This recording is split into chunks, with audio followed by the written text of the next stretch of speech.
How's my sound? It's good. I think I may be at the wrong link here. Oh, no, here we go.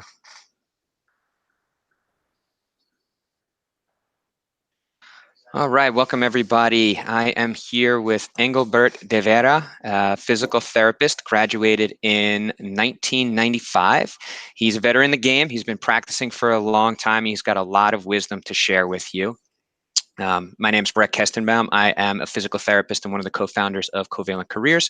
I graduated in 2014 and shortly thereafter founded Covalent Careers and newgradphysicaltherapy.com as well. And today we're going to be speaking about how to start a contract home health business. But before we get into that, Bert, I'd really just like to learn about your history and background and walk us through your history as a physical therapist and how you got to where you are today. Sure. Thanks, Brett, first and foremost, for having me here. Appreciate the opportunity to talk to you and share with your audience my journey and what I do as a physical therapist. So I've been a PT since 1995, graduated from the Philippines. And after graduation over there, got my local license in the Philippines and worked there for a while in an outpatient setting, did some home health as well.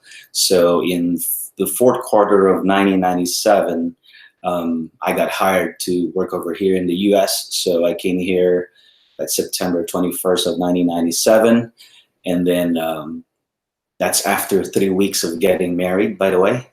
I have to go because I have a contract to fulfill. That was tough, man. So just 3 weeks of honeymoon and I got to go. And I told my wife, you know what? This is our future. I got to go. I got to pursue the American dream. And then she was on board and she was finishing her last year in medical school to be a doctor. So she said, yep, I know. You got to go. So I went. And make the story short, after getting used to the American way of life, getting orientation, learning how to use credit card, putting gas in your car on your own, because I drove into a gas station. I was looking for people. Where are they? I was waiting for someone to put gas in my car, and come to find out, here in the U.S., you got to do it on your own. Unless you're So, from Jersey, then you get it good. I didn't know that. I didn't know that. So got my license in '98 after all the preparation and everything, and then I became a traveling PT for a company from '98 to 2003. And in the mid 2003, I had the itch of starting my own business because I got so burnt out with work. Okay, I was working. I remember that time I was working 21 days straight because they can't find a PT to replace me. And we were pregnant with our second child. Our first child was 3 years old at that time. And so that was the turning point in my career. I had to ask myself, how long will I be doing this? Okay, my wife wasn't working at that time. She was a full-time mom. And so at first I was thinking of doing the outpatient brick and mortar. And then I decided, you know what, after doing all the research and risk and reward analysis, I made a decision. Outpatient brick and mortar was not for me at that time because it's really expensive and I had no assurance whether I can make it or put food on the table or even pay myself. So, make the story short, I discovered this model where you can contract with different home health agencies and provide PT, OT, and speech therapy services without so much overhead, without any office. I was officing from home, and that was it. The rest was history. So, Excellent, excellent. So here we are today, where now you're teaching a course on the subject. We'll never call anything perfected, but you've got a system down that's been working for you and then working for other people too. So I'd like to learn about the basics of this first. Take me through what exactly home health contracting is. Where does it start? sure, sure. So, first off, anyone who hears about home health contracting must first understand what is a home health agency. Hmm. Okay, because the client or the customer is the home health agency. You don't you don't recruit or you don't market for patients directly. The entity that gives you patient is the home health agency. So what is a home health agency? A home health agency is a company that's certified by Medicare, or they're part of the insurance network, and they see patients that are considered homebound. Okay, meaning they cannot get out of their homes to go to outpatient clinics, and or it's a taxing effort to leave home, and so the doctor orders home health services. Okay, Mhm. and home health services not only entails rehab, it also covers nursing services, social workers, um, home health aides, the whole 9 yards. Okay, so when a home health agency gets a referral from the doctor or from the hospital or from the nursing home, they will now cover the needs of the patient for rehab, whether it's PT, OT, or speech therapy. Okay, and that's when they call me. They call my company. They call me, hey Bert. Like, for example, we have a total knee, doctor ordered home health. Mhm. Can you cover the patient? And so that's where we come in. We provide the services for PT, OT, and speech therapy if there's a need for example, for stroke patients, when they order 3 disciplines. So that's how we do our business. Some people call it staffing company, but it's not really, it's not like the 13-week staffing company where they send you for a 3-month contract everywhere. Mhm. It's a local staffing in a sense. So imagine an outpatient brick and mortar. Remove the building, remove the huge equipments, remove the full-time workers. You just have the patient and the patient's chart, and you do it at patient's home. It's Okay, basically so exact. Yeah. if I understand correctly, there's a home health agency, and the home health agency is essentially in charge of getting the patients because they have what you described as the Medicare certification, and Hmm. then they are going to call you because you're a physical therapist and they need to get these patients seen. They need PT, OT, speech, nursing, whatever it might be in the home. Hmm. And then what you're doing after that, take us through those steps. What is the next step here? So are you going to go see the patients? Is someone else going to go see those patients? How does that work? Sure. So let's walk through the case study that I did about this model. So there's this one referral they sent to us on a Friday. It was a total knee. Okay. So they called me and they said, hey, Bert, we have a total knee. Can you guys take it? And so my reply to that is, what's the zip code? I want to make sure we can cover it. Hmm. So they give us the zip code, and then we turn around. My secretary, when I say we, my secretary will now get in touch with our roster of therapists, okay, based on the zip code. Let's say you, Brett, you live in that zip code. So Hmm. my secretary now will call you, hey, Brett, we have a total in your zip code. Perfect. Do I'll you take want, it. yeah, do you want to take it? You say, yes, okay. And then the next thing my secretary would do is call the PT assistant, who also covers that same zip code, okay, to make sure the PT assistant can follow through. So let's say the PT assistant is Jennifer. Okay, Jennifer, Brett will do the eval. You want to do the follow up after his eval? Jennifer says yes. Boom. Okay, now we're covered. She turns around, or I turn around, whoever takes the call. We tell the agency, yes, we'll take the referral. Okay, and Hmm. now that referral will now be plotted in the software, okay, which is web based. Everything is in the cloud. Whose So software is this? Is this your software, the home health agency software? either one. So if the agency has a software, our first move is to make sure that we're part of their software. That way we can see all the necessary communication. Hmm. If the agency does not have a software, we do have this software. We have a certain software that we use, which we pay about 79 cents per billable note, and they have the app for Apple or Android, and it's very, very robust, and it's really user friendly. Okay. So regardless of what software it is, it goes to your inbox. Okay, so it's if once it's in your inbox, you go out and do your thing, you do your eval, and then after your eval is done, you let my secretary know, you call the PTA, you talk to the PTA with your plan of care, and then it goes, your eval now is going to the PTA's inbox. Okay, so you guys do your thing, you do your visits, and then what my secretary does is she goes online, looks at your notes, does the invoice online, and then we send that invoice to the agency. And then once we get paid, I turn around, I pay you, I pay the PTA, and I keep the profit.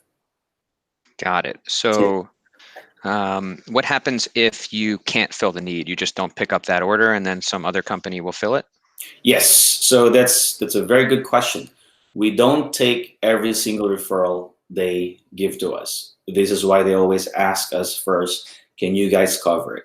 Mhm. Because the number one killer of any business is when you bite more than what you can chew. When you say Mhm. yes, we can do it, and then come to find out you can't cover it, then you just lost that customer. They won't send you any more referrals. Got it. So it sounds like the advantage for being a physical therapist and starting this, because it doesn't sound like you need to be a physical therapist to start this type of business, but No, it does sound like the advantage to being a physical therapist is that you can pick up the recs on your own, and then you can see the evals, and if necessary, you can go ahead and see the treatments if you can't find a PTA to follow up with that care.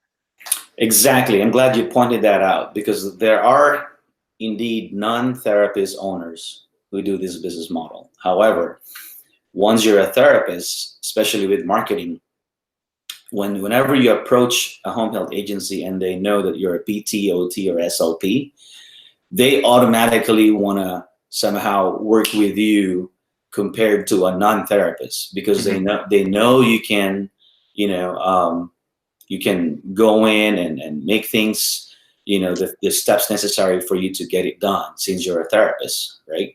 Hmm. And it's also easier for a therapist like us to form our crew, to recruit our therapists, our PRN therapists, because you're a colleague. Hmm. So whenever you go into a networking event or you meet someone, in a local nursing home or hospital, what happens when they know you're a PT? Oh, you're a PT? Yeah, I'm a PT Yeah, too. Yeah, yeah, boom. yeah, It's like you know each other for so long, yeah. right? Like me and Yeah, you. exactly. So yeah. Okay, so very cool. So now walking off those same points, if you pick up a case and it requires PT and OT, do you need to supply both, or can you just pick up the PT section, another company supplies the OT section? It's ideal that you supply both because usually the home health agency only wants to talk to one company per referral. Okay, Okay. they don't want to be talking to different companies on different disciplines. Okay, Now, so yeah, so what when cases get received, how often are they usually, or how often are they just physical therapy versus needing PTOT speech versus needing nursing versus yeah, whatever combinations might there be? yeah. Just to clarify, I don't provide nursing services. I just provide the rehab services. Okay, Okay. so but you and I know PTs are usually ordered more than OTs and SLPs. So we're like the front line of referrals, right? So usually when the doctor orders PT and OT, it's usually a referral with a certain diagnosis, either a neuro or something with surgery on the uppers and all that. Although not necessarily, it's not about necessarily dividing uppers for OT, lowers for PT, which most companies do that. But we tell them it's no, it's not OTs for uppers and PTs for lowers, Yeah. but somehow you got to explain to them how that Yeah. works, right? Yeah. So yeah, so it just depends on the diagnosis. Yeah, So how does that work with so who supplies the nursing services if needed?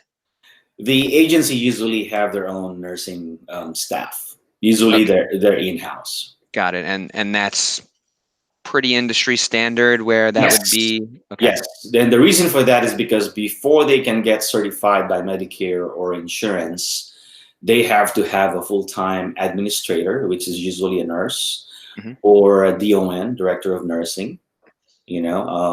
Of course, a nurse, director of nursing, and usually the owner is a nurse. So those are, I think, the top two requirements for any home health agency. Okay, got it. That's pretty interesting. So um, they will provide the nursing, and then they are usually looking to contract out the rehab side of it. Right, right. And some agencies have in-house therapists. I just want to point this out. Hmm. And they also have PRN therapists that are signed up directly with them. But even then, they still contract with a company like, what I have, because they don't want to leave money on the table when they have an overflow and they can't cover those anymore.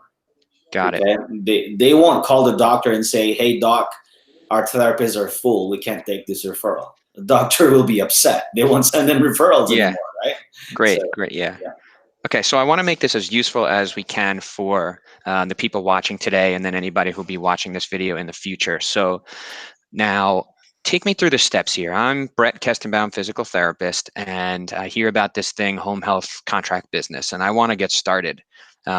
Where do I start? Do I need to create a business entity? Do I need to get on insurance panels? Do I need cash in the bank? Do I need relationships? What is that first thing? What is the first step that I can take? sure. That's a very good question.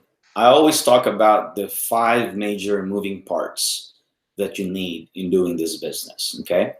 For those of you guys listening to this or watching this or whoever's going to watch this later on, pay attention to this because these are the 5 major things you need to do this business model. Okay. Just knowing these 5 major moving parts alone, you can do this business. Okay. However, if you want to look in depth into how to really execute this business, Brett will give you the link to the videos. I have free videos on how to get this done or get this started. Okay. So the first major moving part is establishing your company. Okay.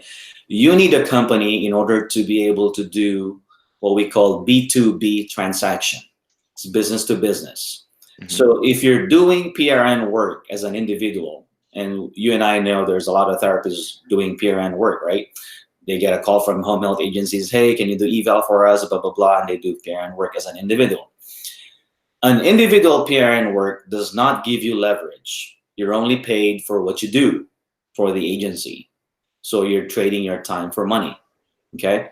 Whereas if you establish your own company, you are now putting yourself in a position where you can delegate that referral to any therapist working under your company. It's business to business PRN, okay? So that's number 1, have your own company, okay? Number 2, major moving part, you gotta have your contract, a contract between your company and the home health agency. That contract will spell out when are you gonna get paid, what are the fees for your therapist, okay, what areas do you cover, what are your qualifications, where are they going to send the payment, okay, and what happens, if a situation rises where this happens or that happens. It spells out everything. Mm-hmm. Okay, so every single situation should be in that contract. Okay, so that's contract. That's number 2. What else? So there's 2 contracts. One contract between your company and the home health agency, and then the next contract is between your company and your therapist, the therapist that's working for you, okay, as an independent contractor. Okay, I say PRN, independent contractor, because you don't want to hire full-time staff when you're doing this as much as possible. I have about more than 100 therapists across Texas. None of them are full-time. Most of them are PRN because they have full-time jobs somewhere. Okay, and the reason I went that route is because I don't want the liability of providing insurance or the responsibility of paying vacation, responsibility of making sure they have full-time load. I don't want that. So I can sleep well at night, because I only provide what I have for the agency, and then I also pay a therapist for whatever they've done for me. Okay, so how many is that? 3, right? Yep. Company formation, contract to the agency, contract to therapist. Okay. Mm-hmm. Number 4 major moving part, documentation. Okay, you gotta know what type of documentation to use in doing this model, and usually the home health agencies have their own software, like I said earlier. Okay, so you have to understand what's an episode, what's a certification period, what's an oasis. Okay, if you don't know those things, then there's always resources to learn what's an oasis and what certification periods are and all that stuff. Okay, or when are you supposed to do the eval once you get the referral. Okay, and the number 5 major moving part, it has to do with finance. Okay, your software for billing your services. Okay, software for paying your staff. Okay, the good news is You don't bill Medicare, you don't bill insurance. So you don't deal with Medicare codes or ICD-10 codes. You don't deal with Medicare denials. You just bill the agency straight up. Yep. So with this model, you're getting rid of the three top sources of headaches for therapists. What are those? Number one, billing Medicare and insurance. That's out the window. You don't do that in this model. Okay. Number two, marketing to doctors. Who do you think markets to doctors? It's the agency. The home health agency markets to doctors. They bring patients to you because they have a vested interest in billing Medicare and billing insurance after you see the patients. Okay. Number three, source of headache, manpower, paying full-time staff. You don't have a full-time employee in this model. You can do it and start it, with all PRN and just do it all the way PRN. Okay. I'm going to add one more. Number four, diving in 100%. Okay. You don't have to do that in this business model. You can keep your job. Okay. We all have bills to pay. You probably still have student loans that you're paying. You don't have to quit your job. Keep your job and do this on the side as a side hustle. Mm-hmm. And once you've grown this business to a point where what you're making in this business is equal to your salary, then you can ask yourself, is it time to quit? Or do I just keep doing this? That's a good problem, right? Yeah, definitely a good problem. I liked a lot of the points you had there, and thank you for breaking down the steps. That was much easier to visualize really how to get started. It really doesn't sound like there's much. I'm not going to go through each of these individually just because I don't believe that we're going to have time here. I do want to touch on one point for the audience here that you just mentioned, which was the point of leverage. So that's a really great point.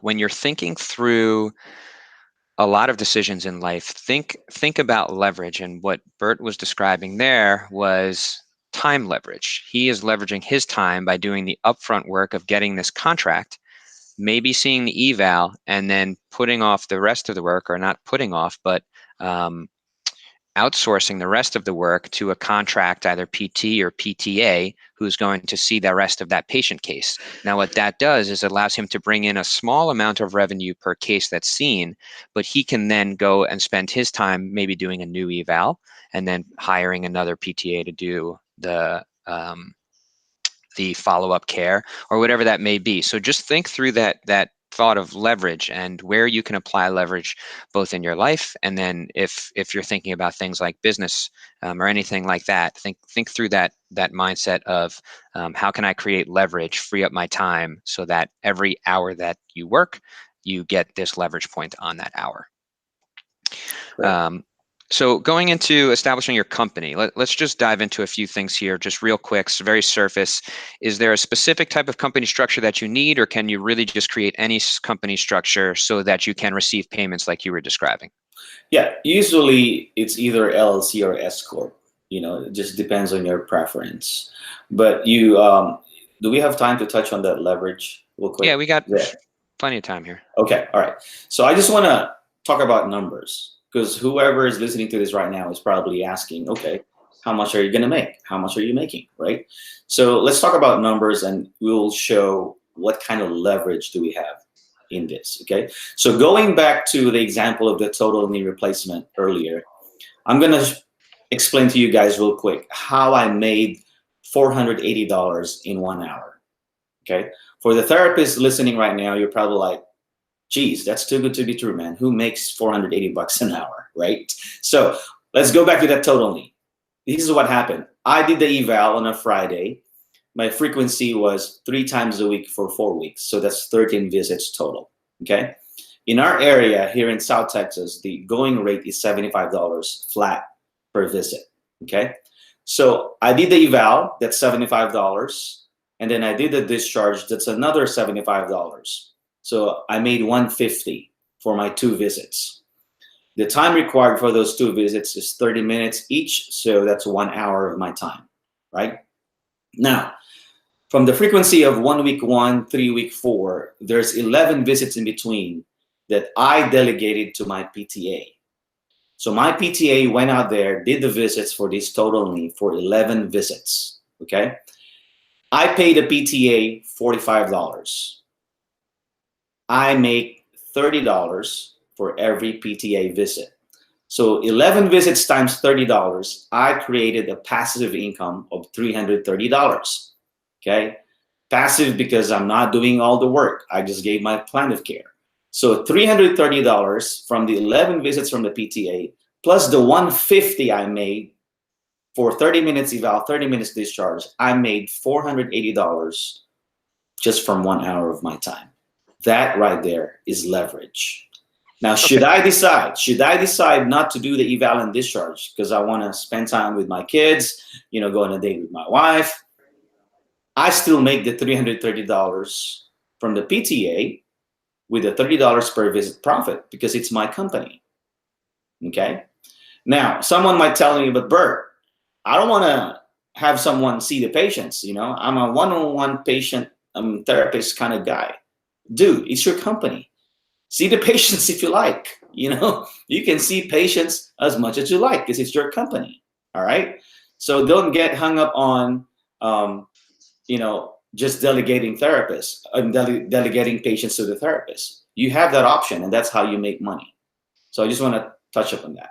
Yeah, it's a good point. And so what you were describing there is not only do you get time leverage in the sense that you can create more dollars per hour, you also get to make the decision on how that time is spent and how the patients get seen. So if you want to see the patient throughout the whole continuum of care, you're probably going to end up getting a higher rate than if somebody contracted you out to a company, because you're getting to keep the entire spread on that. You don't have to pay out the spread, the portion of that to someone else. So you're going to make more money per visit. And then you can also decide how you want to split those visits up. Do you want to see this full patient throughout the whole continuum of care, or do you want to hire out for that? Right. So if I wanted to get my first patient, how do I get these contracts? Where do I go? Is that like an easy thing, or is this something that's challenging, but you just happen to know how to do it? How does that all work? That's a very good question, because usually I get that question a lot. Hey, Bert, how do I get a contract? If I go to your program and you mentor me, how do I get a contract? Okay. So, and the answer to that is real easy. Okay. Someone who always tells me, or most therapists will tell me this excuse: Bert, I'm not a marketer. I'm not a marketer. Okay. How am I going to go out there and market my business? And my answer to that is, dude, you're a marketer. You sell yourself every day to your patients, right? What happens when you see your first patient or your initial contact with an initial eval? You sell yourself, right? It's the same dynamics, okay? You tell your patient who you are, what do, you identify the problem, you establish a plan of care, and you execute for however frequency.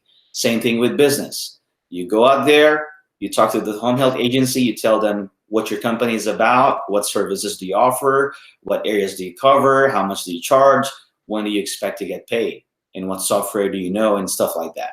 Okay, it's the same dynamic. So how do you go out there? I teach my mentees or the students in my program how to first survey the agencies in your area.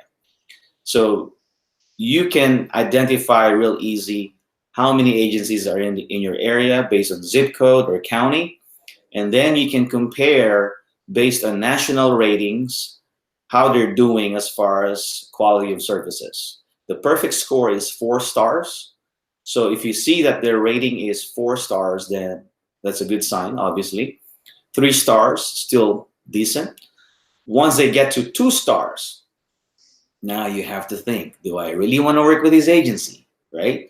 And then obviously 1 star, you don't even want to touch them. Mm-hmm. Okay, so that's how you approach that part of the business.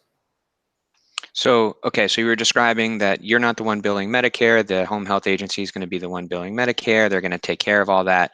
How do you get paid?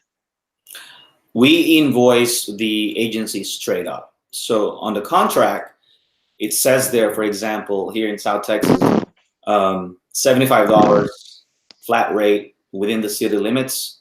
And then we probably add 10 or 15 bucks more outside city limits. So on the invoice, what you're going to see is PT eval, for example, done by Bert Vera on this date, and the fee is $75. Okay. Let's say, let's go back to Jennifer as my PTA. Now, the next line is PTA visit, patient's name, date of visit, $75. So straight up, no coding whatsoever. It's whatever per diem rate you have in the contract that was signed by you and the agency. It's as simple as that. I understand. Now, how do you decide what that rate is so that you're able to actually get this contract with the agency? Is it just trial and error, or is there a specific method? There's usually a way to find out the going rate in any city. Okay. The best way to find that out is one example is pretend you're applying as a PRN therapist in any agency. They will tell you how much they're going to pay you. And we usually go by that standard. So whatever they pay on a PRN level, the rate we charge business to business is not far from that. Okay. But the way we make money is we make money through the PTA and the quotas, okay, the OT assistants. So the spread or the margin is with the assistants. You don't make money on the PTs and OT supervisors. You basically break even or just make a little bit. Okay.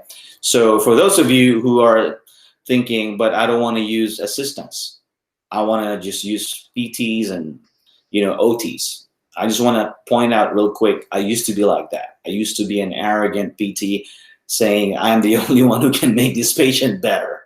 Okay. But until I realized that you got to give assistants a chance to see patients because results don't lie. Okay. Results don't lie. Assistants, believe it or not, with their experience, with their knowledge, can produce results. So you got to give them a shot. Okay. So just want to say that. Yeah, and that's important. I think trusting our fellow colleagues is very important.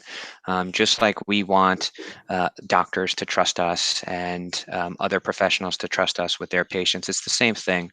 We need to have that mutual respect for others in our industry and understand that the training that physical therapist assistants get is high quality when it comes to the treatment of patients.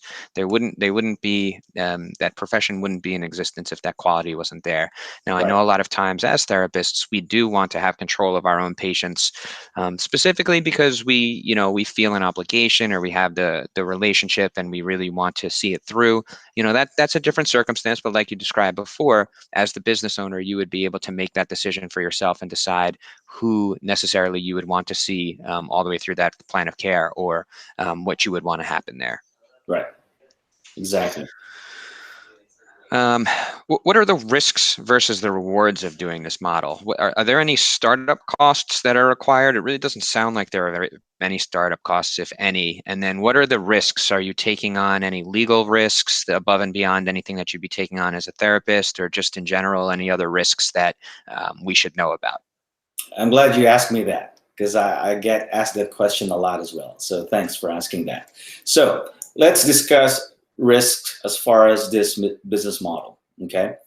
Number one that I require from my staff is professional liability insurance. It's actually also required by the home health agency. So as far as risk when it comes to malpractice and negligence, professional liability insurance will kick in. Okay. Some agencies will require you to have a business insurance, business liability insurance, but in my own opinion, that won't even kick in unless you're driving to a patient's home and instead of hitting the brake, you hit the gas and hit their garage or hit their living room, and that's where that comes in, right? But very rarely that happens, okay? So, and if that ever happens, usually your car insurance will kick in, not a business liability insurance. Because business liability insurance is usually for a building, a brick and mortar, or somebody walks in, they slip, they fall, that's where it kicks in. So in this model, everyone is required to have professional liability insurance, and that right there is tax deductible. It's a business expense, and it covers any therapist that works for me wherever they work, okay? So that's that. Now, as far as the business in general, what's the risk? Let's play the scenario. When you do this business model and you don't have a patient, are you losing money? My answer to that is no, you're not, because you're still keeping your job as usual. You still have money to pay your bills or your student loans. Okay, it's as usual. You're not losing money. Okay, now let's state the fact that if you own a brick and mortar, this is nothing against those who own brick and mortar. I have friends who own their outpatient. I'm just stating the fact. If you own a building, or leasing a building, if you don't have enough patients for the month to cover your overhead expenses, then you have a problem, right? Let's say your overhead expenses is $5,000 or $10,000, depending on your rent, your utilities, and stuff. Your first 50 patients is probably going to cover your overhead expenses. Whereas in this model, you don't need a certain number of patients to cover any overhead expenses because you hardly have any overhead expenses. Okay. Mm-hmm. And then the other thing, what if, let's say, Brett went out and did an eval for me, and then he came back and told me, hey, Bert, this patient is not homebound. We can't pick up this patient. Okay, so Brett is now going to bill me for that eval. Am I going to lose money? The answer is no, because I'll turn around, bill for that eval that Brett did, and charge the agency for that eval because they still need a copy of that eval. So the money is coming from the agency for me to pay Brett. I don't lose money. Right. Yeah. So I think, one point there is in that scenario, you're not losing money. The thing that we do lose a lot of times as entrepreneurs is time. We'll make time mistakes. But as an entrepreneur, someone who would want to start up a business like this or whatever, you're really not concerned too much with the time mistakes because the goal, especially in the beginning, is not to run out of money. And in this case, like you're describing, you don't have any overhead costs except for one, which I'm going to get to your question, Ty, in a moment. And then you really don't have any startup costs as well, and you can also work your normal job while starting this up as a side hustle if you wanted to do that. So Bert, we do have a question from Ty Edwards here, reasonable question, which is, what are the costs of liability insurance? It depends on who you go with as far as liability insurance. I think the most common company that we get liability insurance is what? There's a 4-letter company. I don't know if I'm allowed to say their name. It's free advertising for them, right? But you can shop for any liability insurance, professional liability insurance. I pay less than $200 a year. I think I'm paying $175 for a PT liability insurance a year. Yeah, we're super fortunate at PTs that our liability insurance not very expensive. Right, because as you can see, that there's a reason why it's not expensive. We don't get sued a lot, unlike doctors, right? So that's usually the reason. So. I have a question here from Tiara Roll. She's asking, when considering what you pay your therapists, what is the standard mileage rate that you pay? We don't pay mileage. That's a very good question. Usually it's a flat rate, okay? Your therapists, your PRN therapists are better off claiming their mileage at the end of the year because you tend to get the full amount allotted by IRS.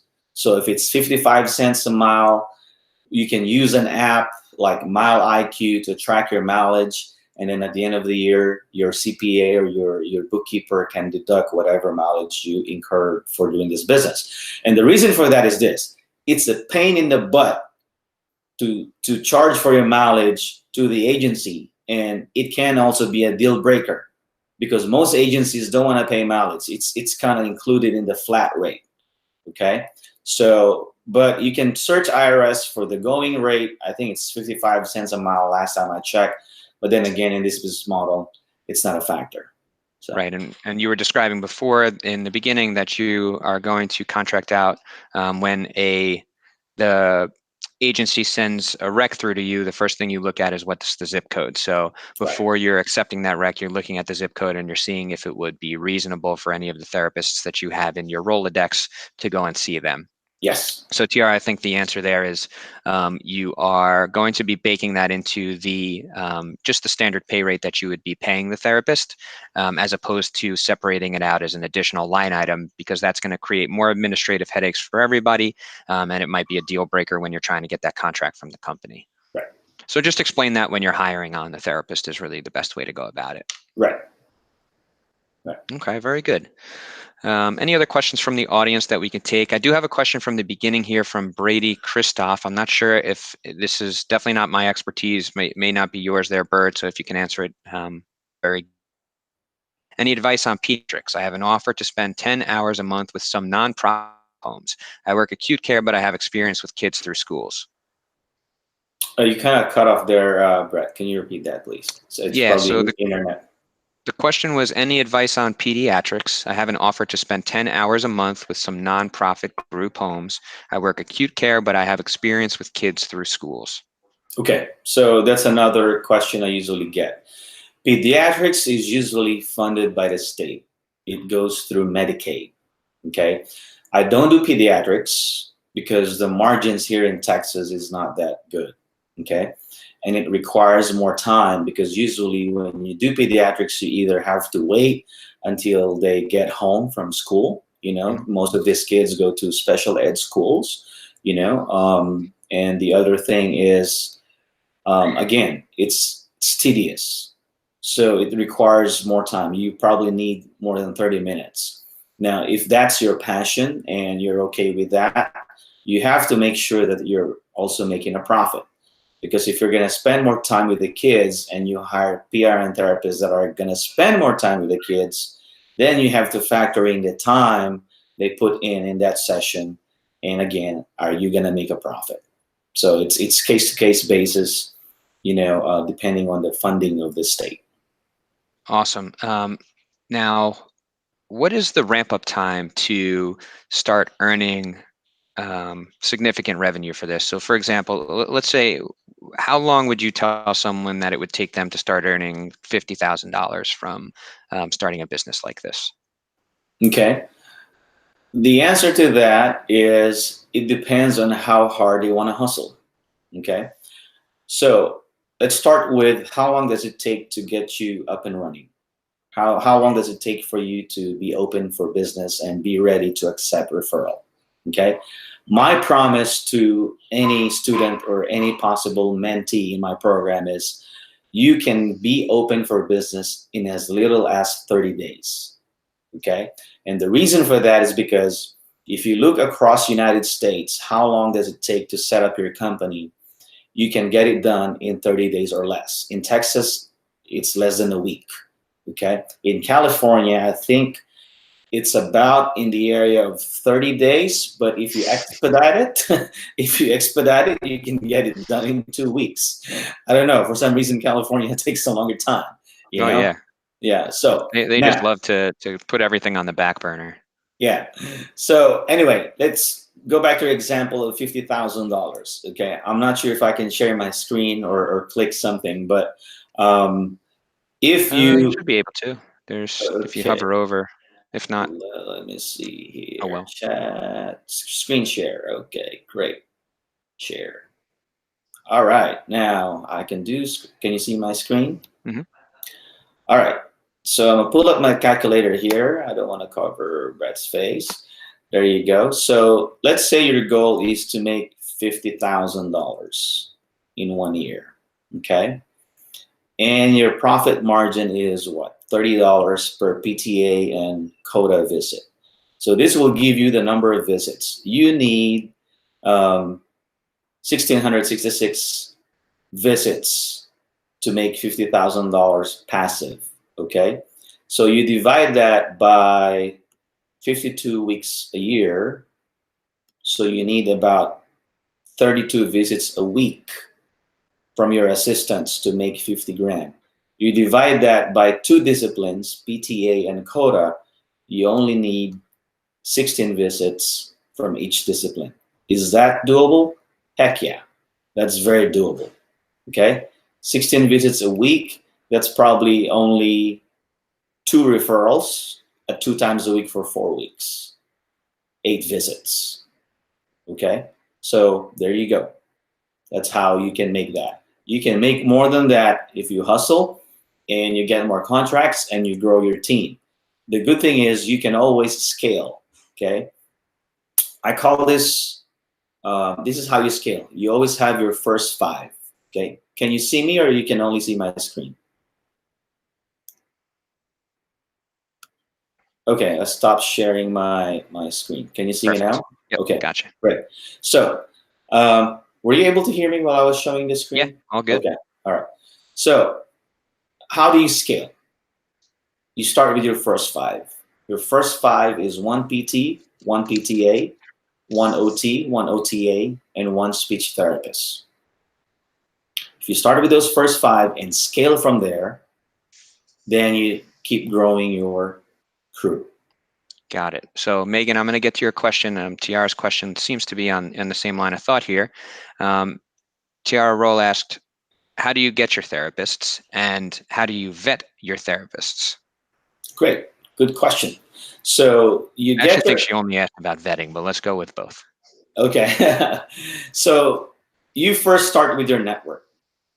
Okay, you know therapists wherever you work, right? I started with people who I knew from my workplace when I started this. Okay, and then those people know therapists that you don't know, right? So it's like a spider web. It's like how did Facebook grow, right? Friends know friends and all friends, right? So that's how you get therapists. How do you vet therapists? You do your background check.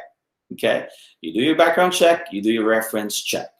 Okay, do not neglect doing your due diligence of checking their criminal history, doing a urine drug test. With the opioid crisis we have now, it's necessary that you have to do your urine drug tests. Only costs 30, 40 bucks to the urgent cares or walk-in clinics, right? And then the background checks is critical. You have to make sure that they don't have any criminal history, okay? First off, you start at the state board. Okay, you verify your license, make sure they don't have disciplinary actions. Mm-hmm. Then you do the rest. Got it. Now I have a few more questions here. The first one, I believe you covered earlier, from Megan Kovarik. Hopefully I pronounced that right, Megan. Do you use your own documentation system or do you have to use the agency's specific documentation system? You start by um, approaching the agency if you can use their documentation.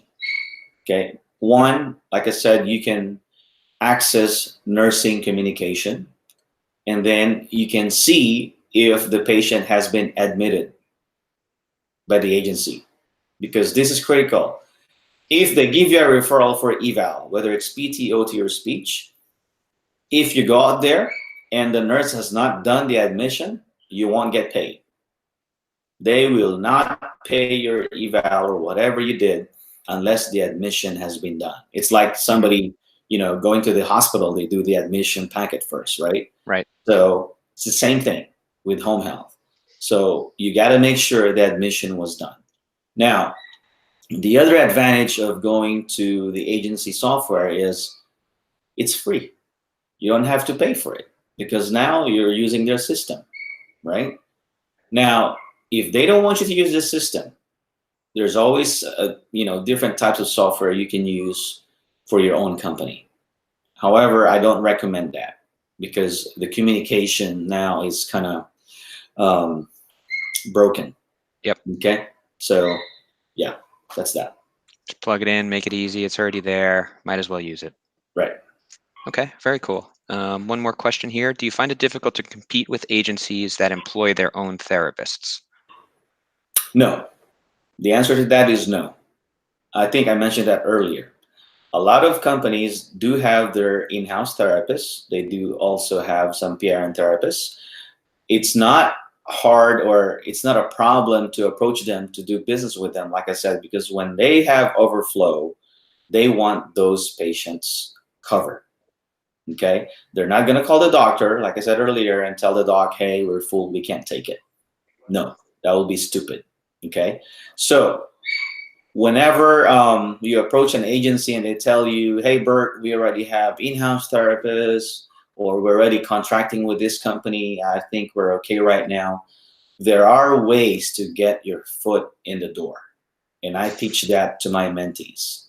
Okay. The other question I get is, what about the competition, Bert? How will I do this on this side if there are already contractors in the area? Okay. My answer to that is a question. How many burger places do you see in your area? How many pizza places do you see in your area? Is there only one? No, right? There's more than one. Do not worry about the competition. Do you know how many seniors turn every single day? How many baby boomers do we have every single day? 10,000 seniors are getting into that stage every day. There's always patients. There's always people needing help.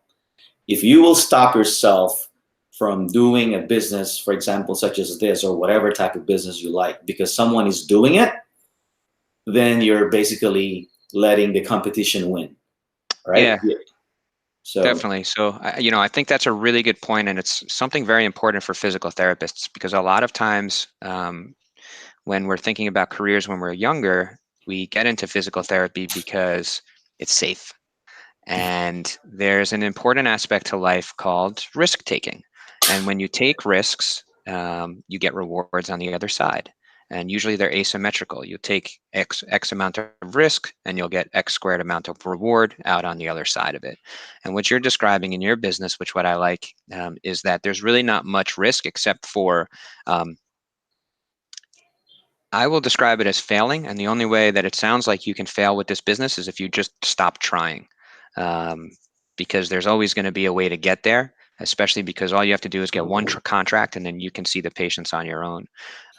So that's what's intriguing to me from what I'm hearing to you about, from what I'm hearing from you about this model of business here, is that you can take very minimal risk, and on the other side of it, you can see reward. But if I'm going to be honest with everybody out there, typically when you're trying anything new, whether it's working out or it's playing soccer or playing baseball or whatever it may be, being a physical therapist, you're always going to start out with struggle, or the likelihood is that you're going to start out with struggle, and you need to embrace that struggle because that means that there's a dip, Seth Godin's term there, that's going to bring you through the struggles to the reward on the other side. And that's why the reward is typically asymmetrical to the amount of risk you're taking, because there is that hard part where a lot of people are going to give up, and you just need to be that person who's not going to give up. right, totally agree. Sorry about the dogs in the background. I There's guess nothing better than background dog noise. yeah, it's time for their dinner. I guess they're hungry. We have three Well, dogs. they know because we're actually closing in on the ending time here. So I'd like to take any final questions that you have here. Yeah, those dogs sound like it's dinner time. That's right, Liz. But let's just wrap this up with where can people find you? How can they get in touch with you? They can find me at homehealthcontract.com, Mm-hmm. or they can also find me at rehabpreneur.com. Okay.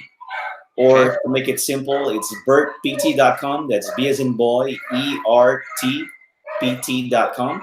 Or they can click the link that you guys have for this webinar. Right. So there's actually a link in the sidebar there, rehabpreneur.com/covalent careers. If you go to that link, I believe it will take you somewhere where you're able to download a free portion of 4 free videos. 4 free videos from Bert's course, which will go into more detail on some of the steps that he outlined before.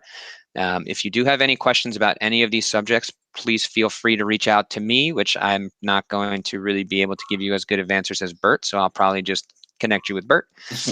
Or you can reach out to Bert directly, as he just described. Excellent. Well, Bert, pleasure as always. Congrats on all the success with everything you've had going on, and I appreciate the fact that you've been paving this way for physical therapists and occupational therapists to start their own business. I think that's very important, and you've done it in a way that makes it very easy for them to get started, and it makes it easier for them to earn this side income and create it into a scalable business if they so choose. So thank you for your work there. Thanks. And if they want to see, by the way, some testimonials of other colleagues who've done this business, they can go to the website as well. And there's a tab there for testimonials, and they will see how these colleagues, started this. And most of them quit their jobs in a matter of 3 months, 8 months. It depends on how they really hustled. So very cool. So thank you all for coming and joining us today and listening to this. For all of you out there, this is just the beginning of your journey. No matter where you are in life, it's always the right time to get started. Just take that first step, and you'll see that magical things do happen over time if you're just willing to put in the work, and do the things that you need to do. So thanks, everyone. Take care. Thank you, Brett. Appreciate Thanks, it. Bert. Thank you.